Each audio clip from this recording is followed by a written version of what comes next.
Olá, professora. Boa noite. Boa noite. Que bom. Tudo bem? No fim deu certo. Tá bem Então assim? tá Tá bom? certo. Tudo bom, tudo bem. Então A senhora tá. me ouve? Tô ouvindo bem. Você tá me Ouve. ouvindo? Tá bom Estou assim? ouvindo bem também, tudo certinho. Será que eu devo usar o coisa pro som? Ou tanto faz? Tá. O áudio? O áudio. Onde que eu pus? Precisa, não? Eu acho que tá bom. Tá bom? Então tá. Tá, Eu não sei. Pus em algum lugar aqui, eu não sei onde que eu enfiei. Tá bom, então. Tá ótimo. Então vamos tá, lá. tá ótimo. Então tá. Quero dar as boas-vindas, né, às pessoas que nos assistem nesse momento, né? Dizer que é uma satisfação imensa tê-lo, as pessoas que nos assistem e também a senhora como um convidado especial da live de hoje. Tá? Eu me chamo Roberto Andrade, sou aluno doutorando do Pós-Arc e hoje a live é com a nossa professora Maria Inês Sugai. Professora Maria Inês Sugai, ela é arquiteta e urbanista e professora e pesquisadora desde 1979 no curso de Arquitetura e Urbanismo da Universidade Federal de Santa Catarina e do programa de pós-graduação em Arquitetura e Urbanismo, o Pós-Arc. Autora do livro Segregação Silenciosa, publicado pela editora da UFSC. Né? Essa joia rara aqui, ó. Quem puder ler, eu super recomendo. Tá bom? E é autora do livro e membro do coletivo de coordenação do BR Cidade Santa Catarina. Professora Marinês, é uma honra imensa tê-la aqui conosco e ser nossa convidada e poder bater esse papo informal aqui com o bate-papo acadêmico.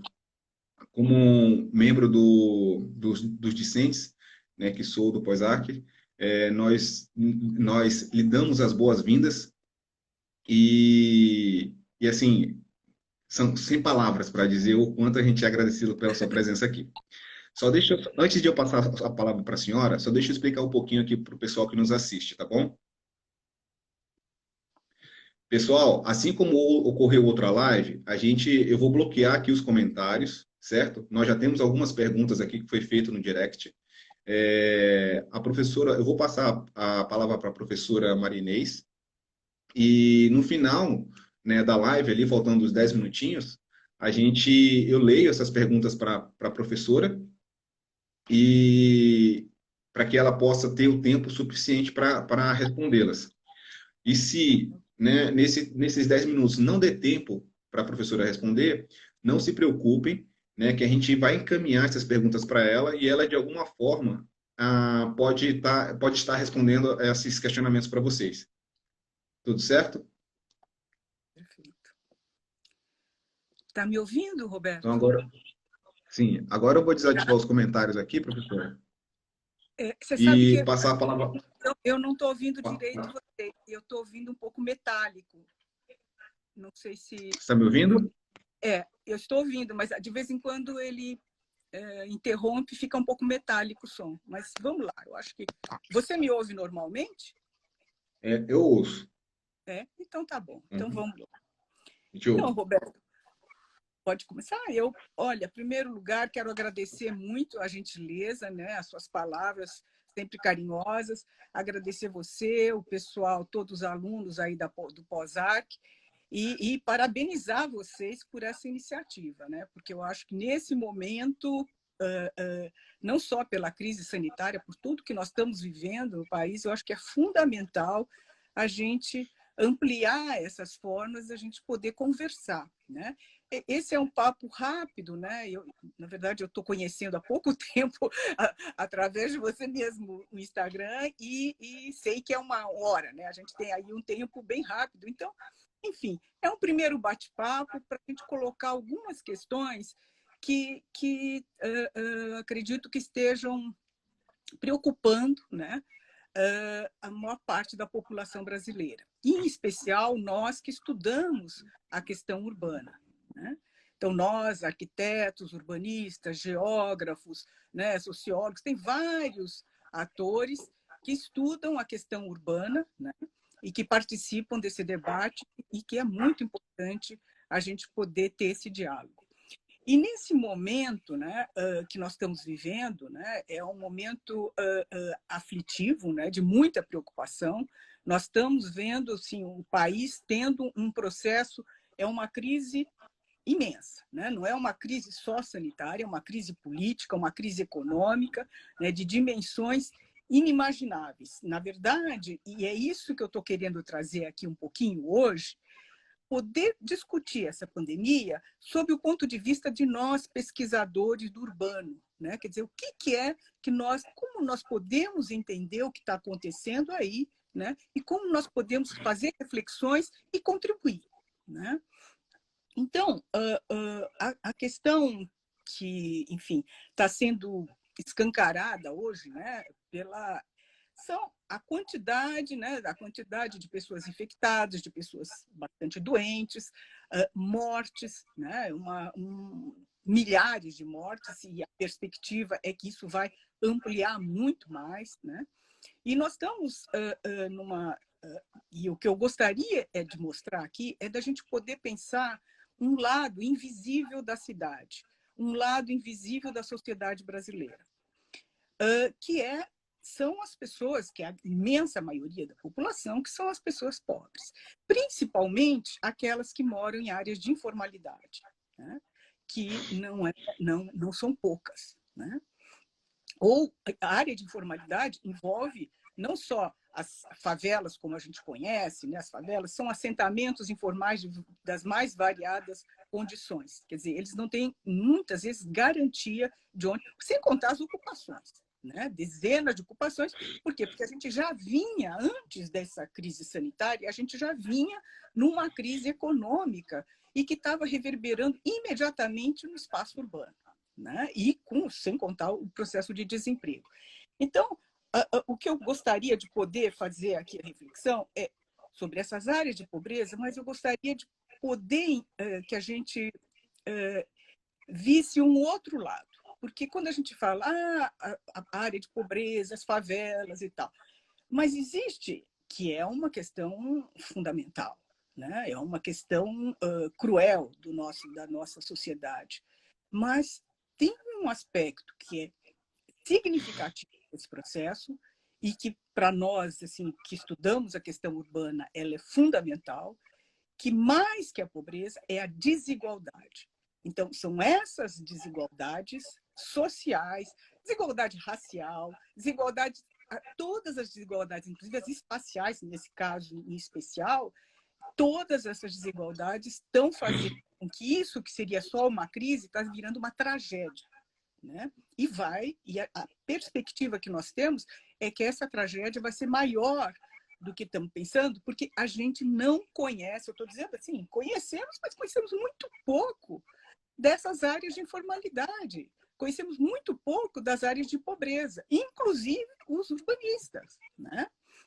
Então, é nesse sentido que eu estou tentando trazer esse foco para a gente poder conversar, né? Sobre esse processo, né? Numa uma condição de pandemia que não é só essa tragédia, ela é muito mais cruel e nociva por causa das desigualdades. Né?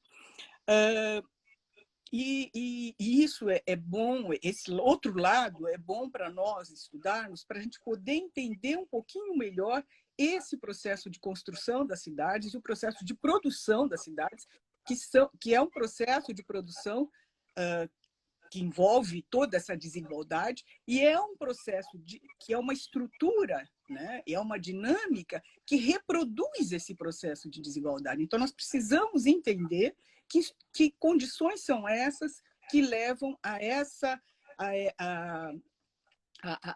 esse status, né, que as cidades têm, principalmente, né, no caso que não só as brasileiras, mas latino-americanas, né, enfim, principalmente, né, mas isso está acontecendo no mundo inteiro, porque inclusive pobreza você também tem no chamado os países centrais. Né? Veja o que está acontecendo nos Estados Unidos hoje. Né? Estados Unidos está acontecendo porque eles não têm uma coisa que nós temos aqui, que poderia ser menor, que é o SUS.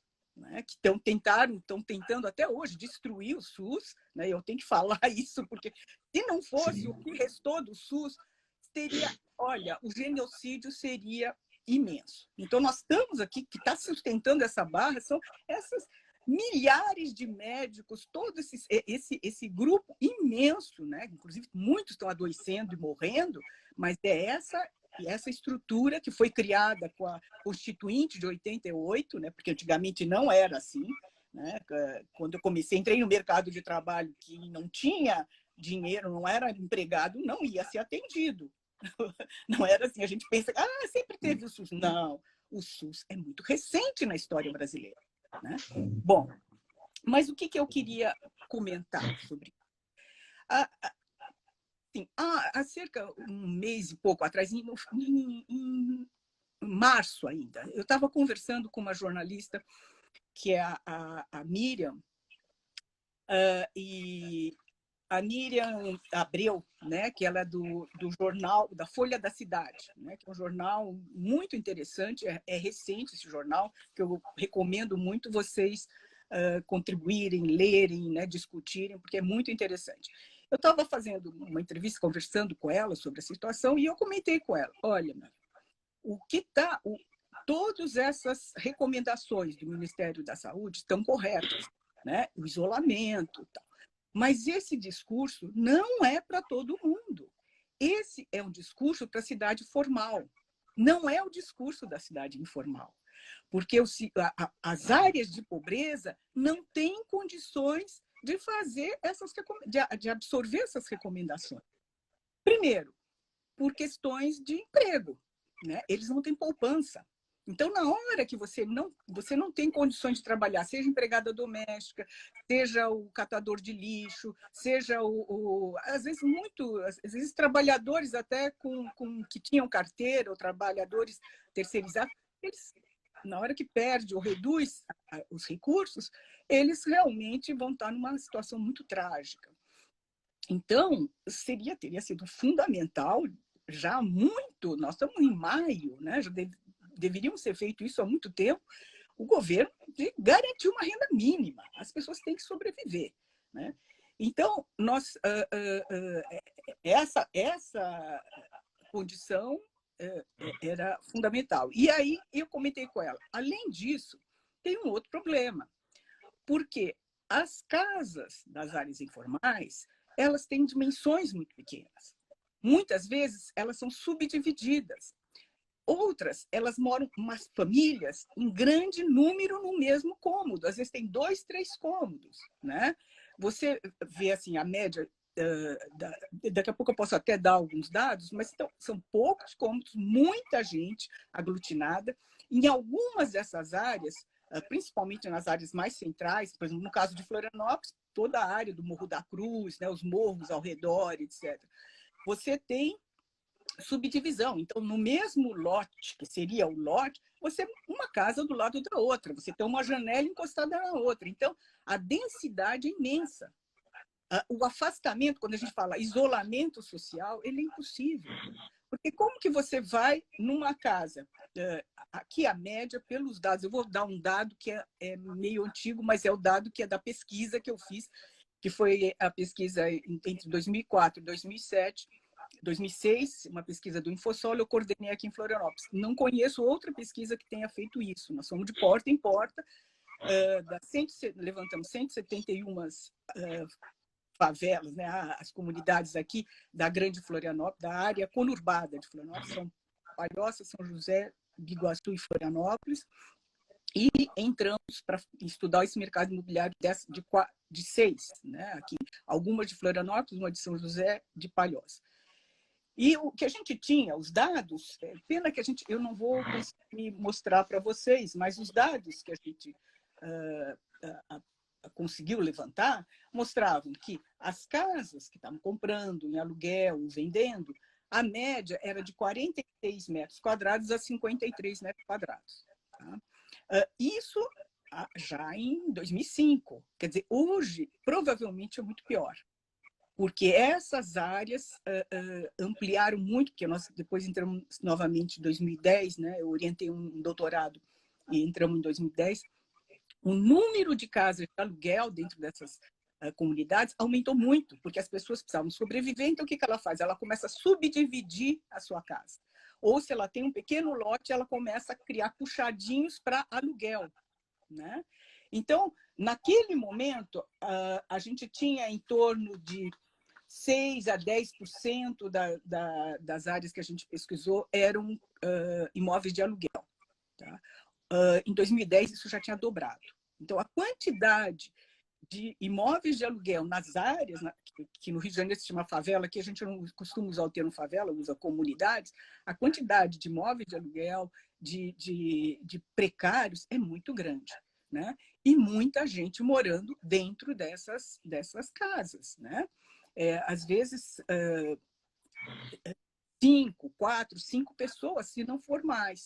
Né?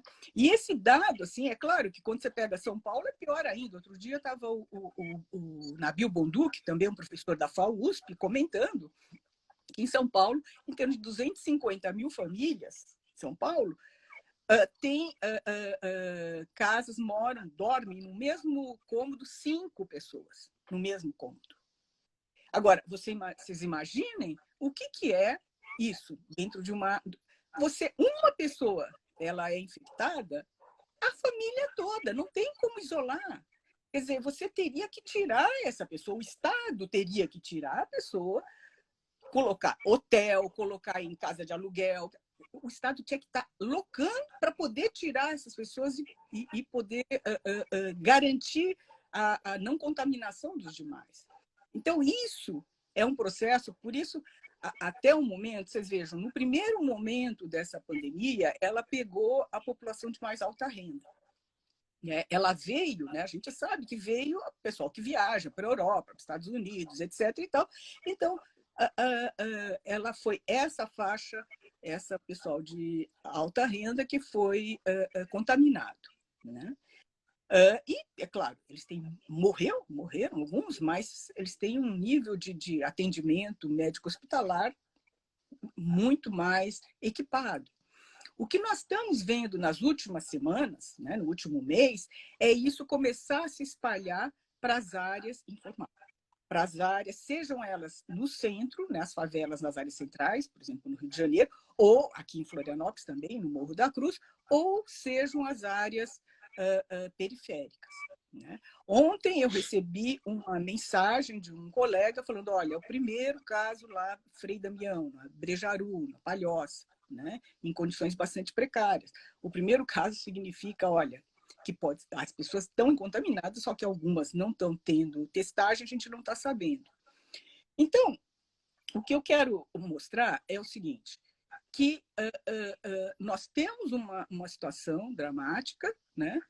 Mas que nós, pesquisadores, precisamos ver essa situação dramática dentro da condição em que vive uma parte considerável da população brasileira. Né?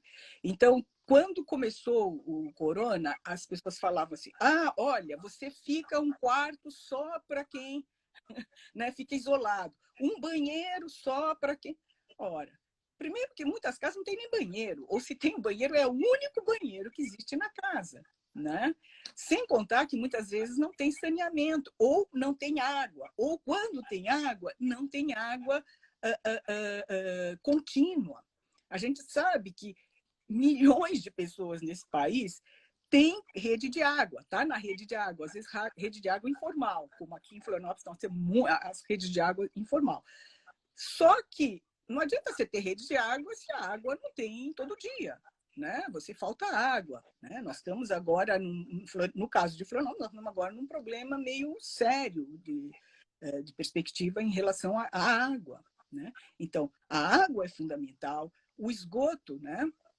O esgoto, a gente está vendo aí as pesquisas, né? Mostrando como a pessoa, depois de sarar, ela, nas fezes, continua aparecendo o vírus, né? E isso vai para o esgoto, isso vai para... Sabe, se não for tratado, isso, enfim, ele se replica, né? Então, não há assim, vai acabar a pandemia, já resolve daqui 1 mês, 2 meses. A coisa pode e muito tempo. Por quê? Porque as condições que nós temos não são condições normais. A gente não dá para pensar essa pandemia no Brasil nas condições, sabe, ó, pegando as áreas centrais, né?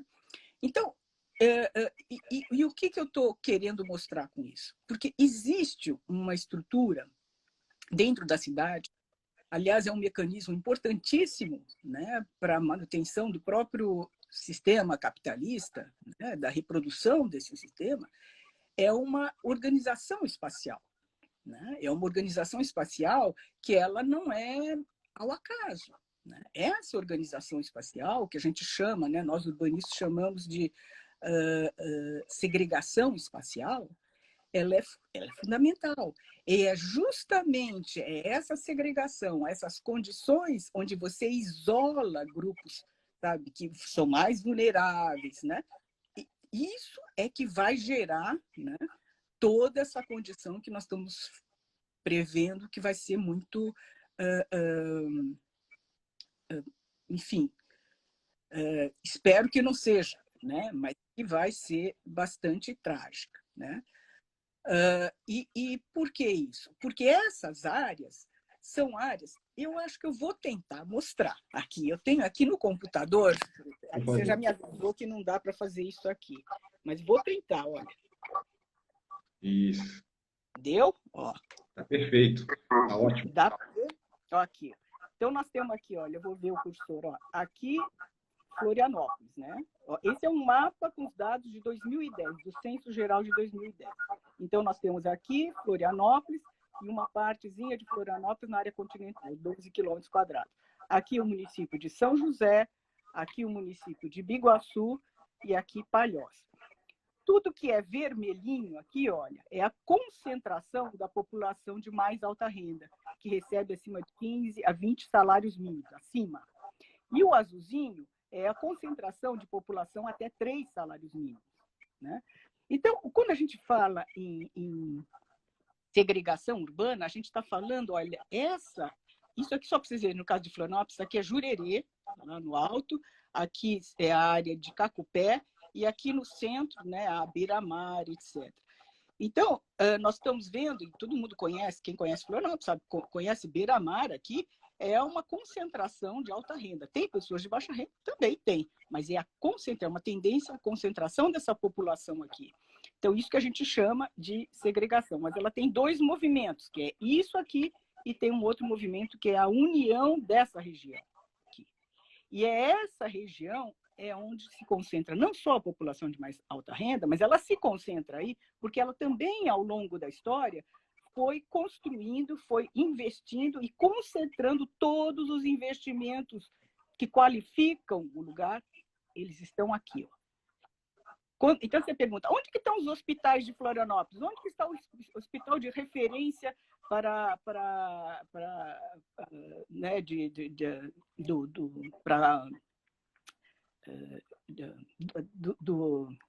infectologia e tal? Está tudo aqui, ó. Todos os hospitais, não sei se está dando para ver o cursor, olha, eu estou tentando mostrar. Eles estão aqui, a concentração, ou aqui, olha, isso que está, esse azulzinho aqui é o Morro da Cruz. Esses daqui são todos morros. Tá? E aqui é a conexão que vai para o norte da ilha, para as praias. Então, esse aqui, olha, nós temos, é aqui que estão todos os grandes hospitais, aqui na área do Itacorubi, né? Então todos os complexos hospitalares estão aqui, públicos, né? Privados também, mas os públicos. Nós temos um público aqui, hospital aqui no Estreito, né? O Florianópolis, e temos um aqui lá em São José, público que é o regional. Mas a maior parte dos leitos elas estão concentradas nessa região. E isso não é só Florianópolis. Todas as regiões segregadas, você pega São Paulo, aonde que eu achei que não ia dar tempo, né? Onde que se concentram as populações? Elas estão em umas áreas centrais, são alguns bairros centrais onde começou a pandemia. Agora, elas estão indo para as periferias. E aonde que estão concentrados todo o serviço de hospitalar, médico hospitalar? Na área onde a população de mais alta renda mora.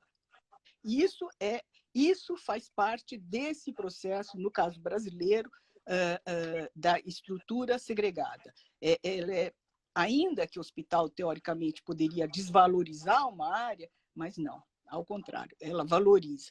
Então, vocês imaginem, quem está aqui, né, morando aqui no centro, e numa área precária, numa favela, né, tal, num barraco, do lado do esgoto, etc., está sofrendo muito. Agora, imaginem quem está fora aqui, olha, toda essa área continental. Com a suspensão do transporte público, que isso foi um erro. Essa questão ela precisa ser rediscutida. Porque essa população aqui ela só consegue chegar aos hospitais através de táxi, Uber ou de alguém que vá ajudá-las, porque o transporte público foi suspenso, né? Então, nós estamos numa condição muito... Essa população periférica está numa condição, se tudo que eu falei, olha, não tem água, não tem transporte coletivo, aliás, desculpe, não tem água, não tem, está tão sem renda, não sei o quê. Além disso, não tem transporte coletivo, né, nesse momento. Então, eu estou mostrando isso aqui, né? Eu poderia mostrar de São Paulo, poderia mostrar de outras cidades. No caso de São Paulo, é impressionante. A gente pega um mapa, aonde começou o coronavírus, como foi se desenvolvendo. Você pega um mapa de segregação socioespacial, é impressionante como você consegue perceber, né, como é cruel esse processo, né? Por quê? Porque essas pessoas que estão aqui, olha, que moram aqui, né, elas são invisíveis. Essas são invisíveis, né? E nós estamos tendo um problema agora dentro dessa... Dentro dessa invisibilidade, né, que é uma situação muito nociva, que é uma certa banalização dessa morte. Isso aí me preocupa muito, porque a gente está vendo, ó, morreu mais 800, mais 850, mas não é, sabe? A maior parte são pessoas de baixíssima renda. Quando morre um chefe de família, mulher ou homem, né? Não importa, isso aí vai ter reflexos numa grande gama de pessoas, né? Então, nós estamos discutindo uma questão de saúde pública, uma questão urbana, né? Uma questão social, né? Que eu acho que a gente precisa, né, avaliar todos esses aspectos. Então, é uma quantidade imensa de aspectos que precisam ser levados em conta, né? Porque não só para a gente poder entender como esse processo é nocivo, o processo de eu não posso falar aqui agora porque é muito pouco tempo, eu não posso discutir como que se deu esse processo. Isso nas aulas a gente discute, né, Roberto? Na aula a gente discute o processo de produção de espaço. Aqui vocês vão ter que aceitar que é um processo segregado. Esse processo não é feito agora, não é feito só em Florianópolis, é um processo histórico, né? Ele vem isso aqui para formar essa segregação em Florianópolis 100 anos. Né? Você tem 100 anos de uma estrutura segregada. E que, em alguns momentos, ela estoura. Não foi a primeira pandemia que nós tivemos. A perspectiva dos cientistas é de que a coisa, principalmente por questões ambientais, a situação, né, está insustentável, né, e do ponto de vista humano, produtivo, de recursos naturais, a tendência é piorar. Mas, além disso tudo, nós temos essa tradição, né, da pobreza, e uma tradição que é muito nefasta, que é muito da nossa... Hoje é um dia muito especial, né? Hoje é 13 de maio, né? Em que hoje a gente deveria estar pensando, olha, né? Pôr em reflexão, né? A questão da escravidão no Brasil. Né? Hoje está aí 132 anos do fim da escravidão, é muito pouco tempo. E essa escravidão foi nefasta.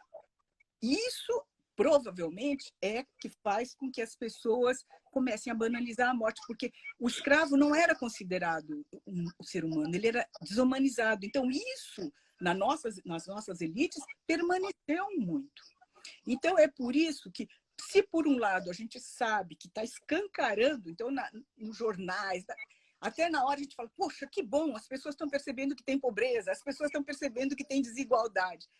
mas é muito discurso. Talvez as pessoas não estejam realmente percebendo a dimensão da tragédia, né? A dimensão da tragédia não é só morrer as pessoas. As pessoas não é só morrer de um dia para o outro. Você vai entrando na miséria. Você vai criando problemas familiares imensos. Crianças com depressão, crianças com má alimentação. E não adianta a gente falar, o pessoal não consegue fazer isolamento social, sabe? Reclamando das periferias que não conseguem fazer isolamento. A Vila Brasilândia não consegue fazer isolamento. Gente, o pessoal tem que sair para arrumar um jeito para comer, a não ser que o governo já tivesse imposto esse tal dos R$ 600 que deviam ter dado para todo mundo já no primeiro mês, né? R$ 600 não é nada, né? E ter garantido, né? Se a casa não é adequada, até São Paulo começaram a fazer isso. Aluga, pega um hotel inteirinho, pega vários hotéis. Rio de Janeiro estão fazendo isso. Pega hotéis e pega. Olha, tem uma pessoa, né, na comunidade que ficou. Pega essa pessoa, separa, isola, né? Ou então deixa a pessoa na casa e isola. Então, isola outras pessoas que são vulneráveis dentro da família. Então, é possível fazer? É. Tem condições? Tem. Agora, o grande problema é investir nisso, porque isso exige investimento e exige vontade política para isso. E nós estamos num momento problemático, né? Porque, aliás, a revista The Lancet até colocou, olha, no Brasil existe um responsável, existe um nome do responsável. O nome do responsável é Jair Bolsonaro. Ele está boicotando esse processo. Sabe? Lutando contra. Então, é muito difícil, né? Quando você tem uma rede, um gestor municipal falando uma coisa, o gestor do Estado falando outra, o gestor do Executivo Federal falando outra. Que diabo é esse? A gente não tem, sabe, as questões estão sendo colocadas, não tem uma unidade, não tem uma coerência interna, né? Então, se por um lado nós estamos numa situação, eu vou tentar terminar logo, mas se nós estamos numa situação bastante grave, né, séria, existem outras questões interessantíssimas e importantes da gente ver, que é o seguinte: poderia ter sido, está sendo muito pior se não fosse a imensa rede, né, social que nós estamos tendo, de pessoas, estudantes, vários profissionais, pessoal, muita gente que está até desempregada, mas estão ajudando a prover comida. A gente aqui, nossa, é impressionante a quantidade de... Isso no Brasil inteiro, inclusive tem grupos mapeando, até na UFSC mesmo, tem vários grupos mapeando essas redes solidárias pelo Brasil inteiro, que é impressionante. Se não fossem essas redes solidárias, que todos nós estamos participando de alguma forma, né? Inclusive nisso aí, eu estou recebendo um monte de coisa, não só para ajudar com alimentação e ajudar com produtos de higiene, mas muitas famílias, tem incêndio numa família, caiu o telhado da outra, né? Quer dizer, as tragédias vão se acoplando. Então, tudo isso, né, é impressionante, essa rede. Eu espero que essa rede não seja provisória, que ela possa, mas ela mostra um papel, não só um papel solidário, mas um papel possível de resistência, né? É claro que a gente não pode falar, olha, esse pessoal que está ajudando é o pessoal... Mas eu acho que tem um elemento importante nesse processo, que é justamente essa condição de poder entender o que está acontecendo. É claro que não está fácil, não está fácil. Muita gente, eu estou vendo muita gente entrando em depressão, não é fácil. Os conflitos, inclusive dentro das casas, não é fácil você ficar preso. Quem tem criança pequena, ficar preso com 2, 3 crianças dentro de casa, meses, né? Não é pouca coisa. Então, apesar de nós estarmos toda nessa condição, eu acho que tem uma luz no fim do túnel, que é a gente poder, a partir dessa condição, poder entender um pouco e poder entender como nós podemos contribuir para isso, né? Nós, estudiosos, pesquisadores, né, que nós temos condições de fazer isso, inclusive rever pesquisas. Ontem mesmo nós estávamos conversando sobre...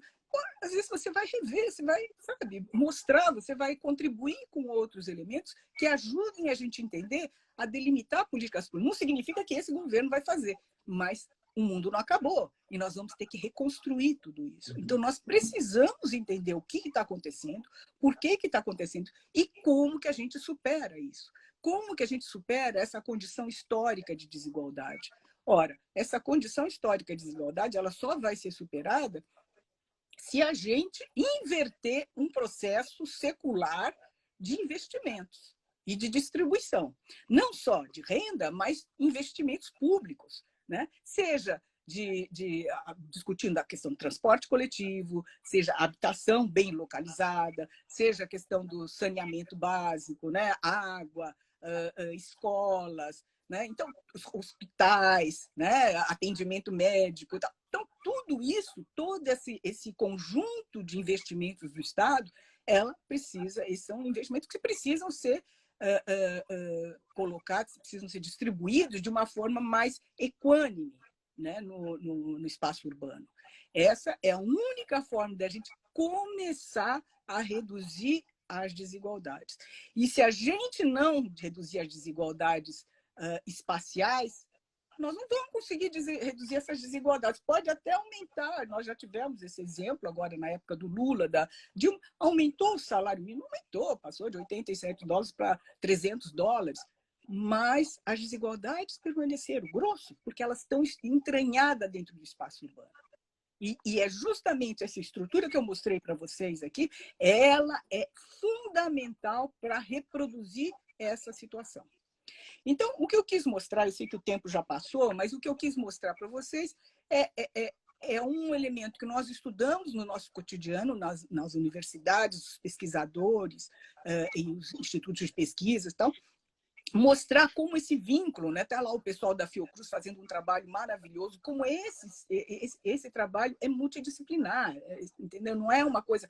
E como a gente pode contribuir para poder entender esse processo e, principalmente, para poder transformar esse processo, né?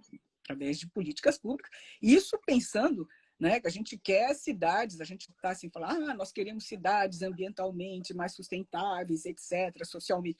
Agora, para conseguir isso, você precisa ter investimentos com distribuição mais equilibrada, mais equânime, né? A gente precisa garantir toda essa estrutura democrática, né, de Estado de Direito, isso é fundamental. A gente precisa ter ações muito mais inclusivas, seja através de investimento, seja através de ações até educacionais, né, inclusivas, né, no sentido de emancipação social.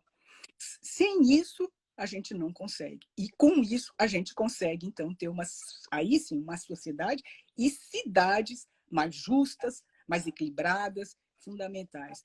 O que eu estou querendo dizer é que, olha, a gente estuda, nós como arquitetos, vamos estudar áreas públicas, vamos estudar jardins bonitos, não sei o que, é fundamental, mas isso, desvinculado de um contexto, ela se perde, né? Ela vai ficar questões isoladas. Não significa que não são importantes, mas elas não contribuem necessariamente para esse processo de redução de desigualdades. Essa é a forma da gente ter uma nova cidade. Então, uma coisa bacana que estão surgindo, estou recebendo, né, da Holanda, tal, em vários países estão surgindo ideias, tal, como refazer as cidades agora, depois da pandemia. Ideias maravilhosas, mas eu acho que junto com essas ideias nós temos que pensar as desigualdades espaciais, sociais, espaciais, né? E que a gente possa, então, fazer esse enfrentamento, né? E aí sim. Mas eu tô querendo dizer que a perspectiva eu vejo luz no fim do túnel, não estou vendo a coisa negativa, não, estou vendo luz no fim do túnel. E é justamente por isso que eu estou aqui falando, olha, é possível mudar, né? Nós vamos sofrer, nós vamos passar um período duro, nós estamos num momento politicamente muito sombrio, mas vai mudar. Vai mudar porque nós temos uma quantidade de pessoas que têm resistência para isso, resistem socialmente para isso, politicamente. e nós vamos, então, fazer essa transformação que a gente tanto quer. Desculpe, eu era para falar, olha, já vi que eu não sei quanto que eu passei, aí mais 40 minutos. Ah, não, tá dentro do tempo. É? Tranquilo. Então tá bom. Então era É, tá ótimo. basicamente. Era para falar menos, aí fui me empolgando e, na verdade, eu tinha até selecionado aqui umas coisinhas, mas passou. Vamos lá. A gente pode deixar para uma Uma segunda outra live, né, vez, professor? a gente faz outra. Isso, né? Professora, já que a senhora está abrindo aqui para as perguntas, nós já temos 5 perguntas aqui. Se a senhora permitir, eu já posso ler para a senhora. Tá Fala, bom? fica à vontade. Tá? A primeira é da Natália. Ela pergunta aqui: podemos esperar políticas públicas e ou estudos diferentes quanto à URB dessas áreas pós-pandemia? Diferentes? Esse aqui é um. Desculpe, Isso. eu não Estudos entendi o diferentes que. quanto à URB. Podemos esperar políticas públicas ou estudos diferentes quanto à URB Tá. dessas áreas pós-pandemia? São essas áreas periféricas, no caso, né? A Natália, essa é a pergunta da Natália. Pergunta do Ricardo. A professora poderia elucidar os atributos de áreas de pobreza nessa relação com o Covid? Acho que a senhora já fez isso durante a sua fala. É. Uhum, né? A relação que se estabelece, uma outra pergunta também do Ricardo. A relação que se estabelece é mais por conta do trabalho ou aspectos físicos e sanitários? Da área de Eu pobreza. acho. Isso. Aí tem uma outra aqui da Marina. A professora poderia comentar sobre os principais desafios no contexto urbano, com relações a políticas públicas, considerando que se prevê um aumento significativo de pessoas na linha da pobreza, na pobreza até o final da pandemia.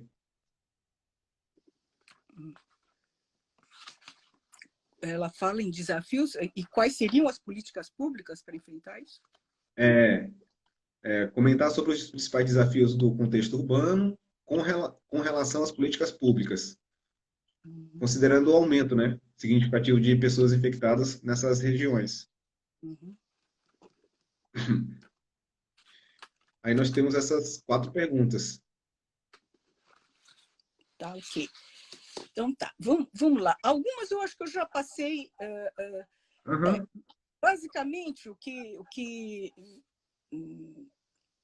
bom, eu vou começar com o Ricardo aqui, que ele está falando sobre essa questão, se o problema, se é que eu entendi, se o Ricardo, depois ele fala, escreve-se com não Isso. Aí, professora, nesse momento aqui, eu abri os comentários. Aí, caso a pergunta não a pessoa não entendeu, não vem entender, e ela quiser contribuir aqui, se ela continuar, se ela estiver nos assistindo, óbvio, mas assim, aí fica aberto para ela ou para outras perguntas que puderem surgir.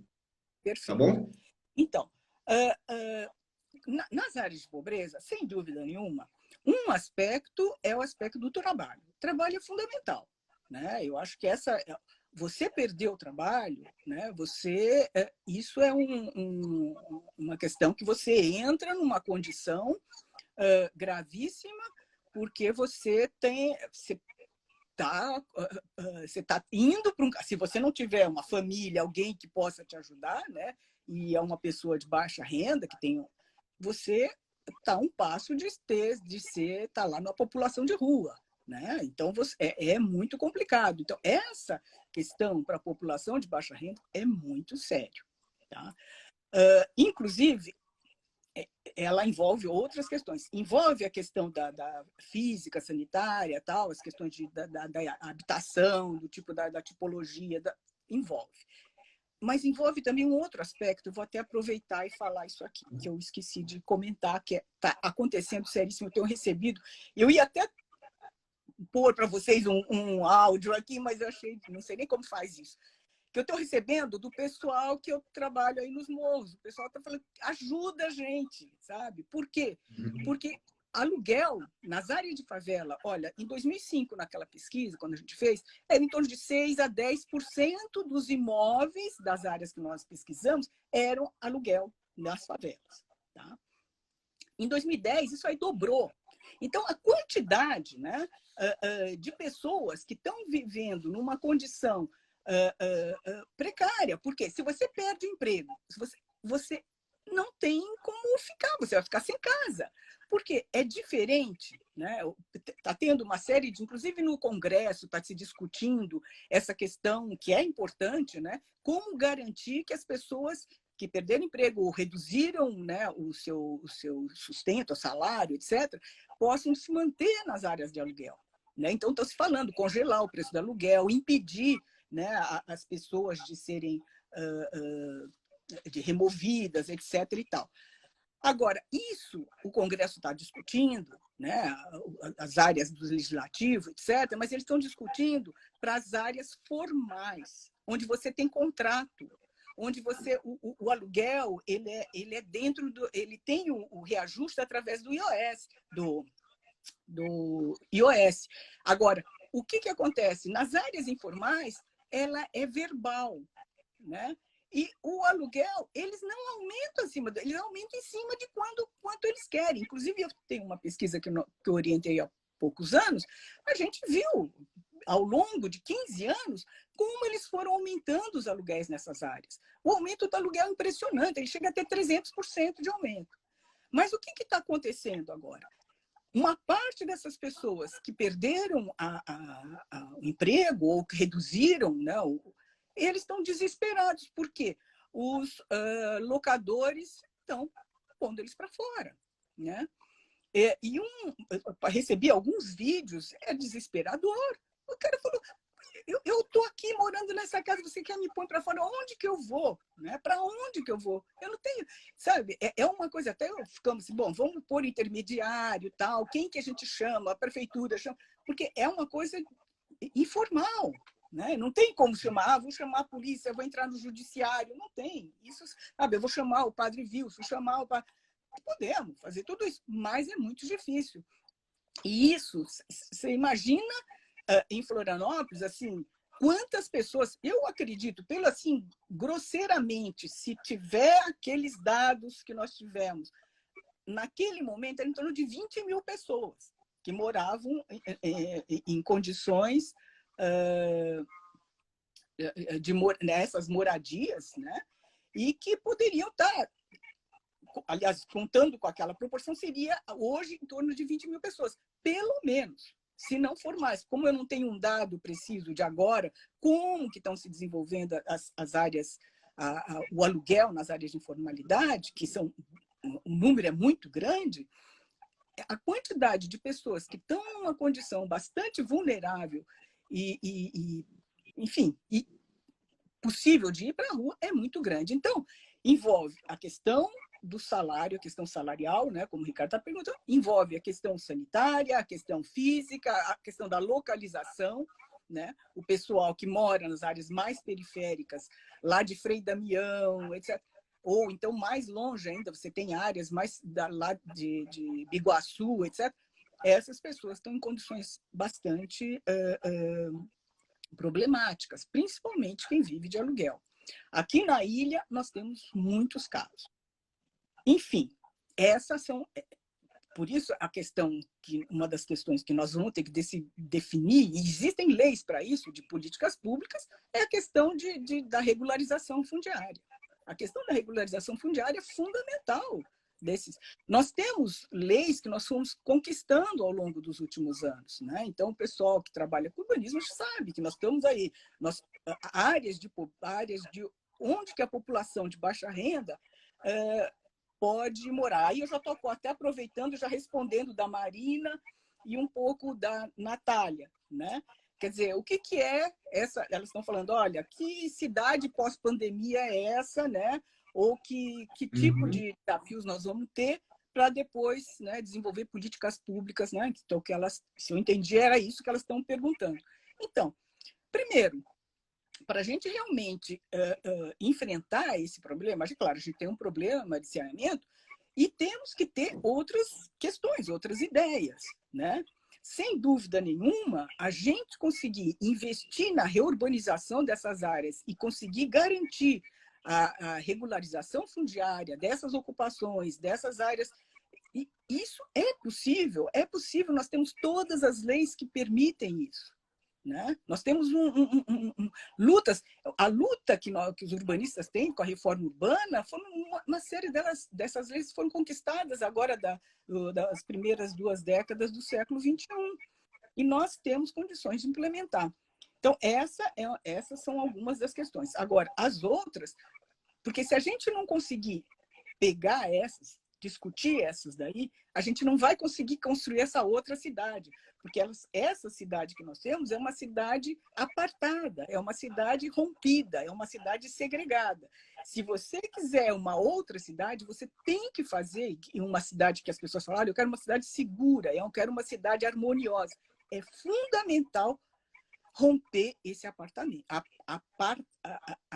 apartação. Essa apartação social, ela é fundamental. Porque se você não rompe, você não consegue fazer. E, é claro, isso tudo vai se dar através de, às vezes, são propostas. A primeira coisa é a localização dessas casas. Não adianta você fazer, vamos fazer milhões, mais 4 milhões de habitação de interesse social. Sim, agora, aonde nós vamos fazer? Essa é uma questão que vários pesquisadores estão discutindo nos últimos anos. Minha Casa Minha Vida teve ganhos? Teve. Agora, localizar isso na periferia, essas pessoas que estão morando na periferia, por exemplo, periferia lá de Palhoça, periferia da periferia, né? Não é pouca coisa. Eu imagino como que essas pessoas estão vindo trabalhar. Ou ela tem moto, como é que elas, se estão trabalhando, como é que elas estão conseguindo vir trabalhar. Porque é uma loucura, né? É muito difícil essa situação. E, é claro, conforme houve redução do custo, eles vão realmente ter um processo de empobrecimento. Na verdade, essas favelas no centro das cidades, aqui no Rio de Janeiro, etc., uma dos motivos para haver essas favelas é por causa da proximidade das áreas centrais, a proximidade do emprego. Né? O pessoal do Planos levantou isso, até o Eduardo Leite Souza fez uma pesquisa muito boa e a gente mostrou que, aliás, inclusive esse dado do Planos era muito, olha, dos 4 municípios, Florianópolis era o único município que oferecia mais emprego do que tinha demanda. Então, se o emprego está oferecendo aqui, de onde que eles vêm? Lá de Palhoça, São José e Biguaçu.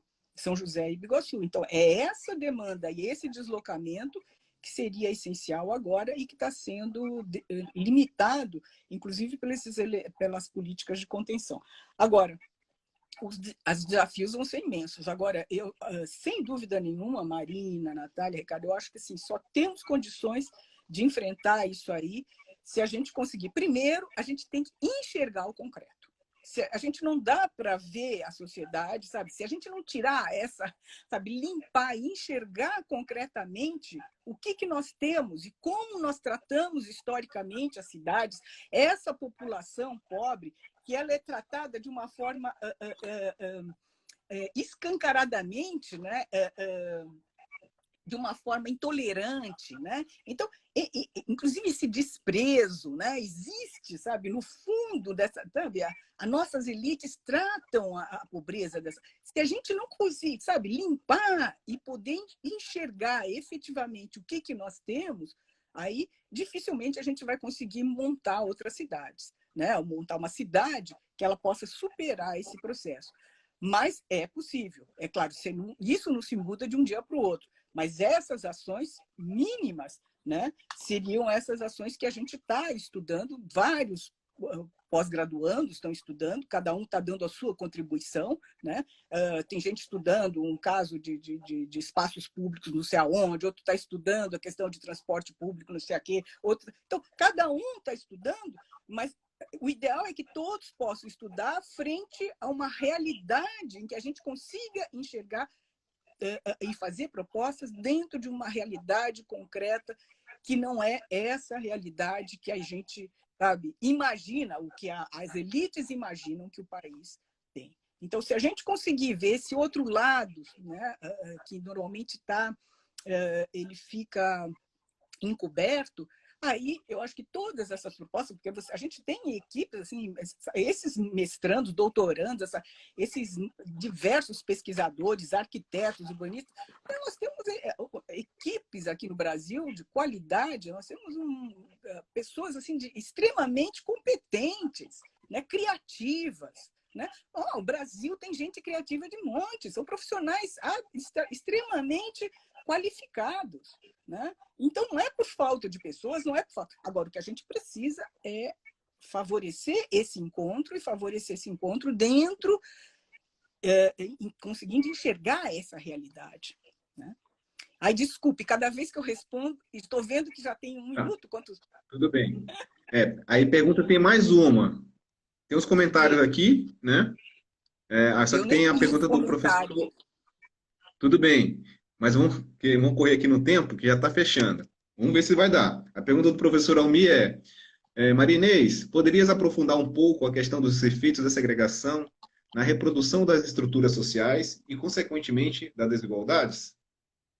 Ih, Almir, tudo bom, querido? Mas essa pergunta aí, para 1 minuto, não, Não dá, né, professor? a gente conversa depois, Almir. 1 minuto, é 1 minuto que nós temos? Nós estamos E aqui no aí acaba. 19h59, mas eu acho que nós começamos 19h04, então nós temos aí 5 minutos. Então tá. Não sei, o Almir está querendo saber como que a gente resolve a questão dos circuitos Isso, ele pede para aprofundar um pouco a questão dos efeitos, né, da segregação na reprodução das estruturas sociais e, Certo. consequentemente, na desigualdade. Uhum. Porque a questão, a segregação, ela tem uma relação. Eu vou falar então rapidamente, gente, assim, só para, né? O papel da segregação, ele é um papel importante. Ele não é só, sabe, uma distribuição espacial específica, tal. Ele tem um papel, pelos estudos que a gente, e não sou eu, vários estudiosos, Harvey, né? Você tem vários pesquisadores que desenvolvem isso, Lefebvre já antes, né? Em que mostram que existe uma relação de poder aí. Então, a segregação ela é fundamental porque ela garante a manutenção de uma determinada relação de poder, uma relação de controle, porque a segregação, ela não só é o processo de controle daquele espaço e de ganhos de capital, do capital imobiliário, porque você investe e valoriza, mas você precisa, e é fundamental para o capital, você poder reproduzir. Então, você precisa ter o controle daquele espaço e o controle do processo. Né? Então, a necessidade de você manter esse processo segregativo é para você não só ter o controle daquele espaço físico, né? Eu quero ter, sabe, casa lá em Jurerê, vou comprar isso aqui, mas você tem que ter o controle dos processos. Então, o controle do processo é disputadíssimo. Planos diretores, né? Todos as legislações urbanas, né? As compras das terras, o uso de áreas públicas, né? A localização dos grandes parques urbanos, tal. Quer dizer, isso tudo a localização disso tudo vai interferir no processo segregativo, né? Então, Professora, ou no fortalecimento. eu vou cortar a senhora aqui porque, infelizmente, nosso tempo está encerrando. Acabou. Falta Então, tá. 20 segundos. Tá. Eu tenho que agradecer muito, né? Agradecer. Desculpe, eu vou me entusiasmando e vou falando mais do que estava previsto, mas é um grande prazer e a gente volta aí para bater o papo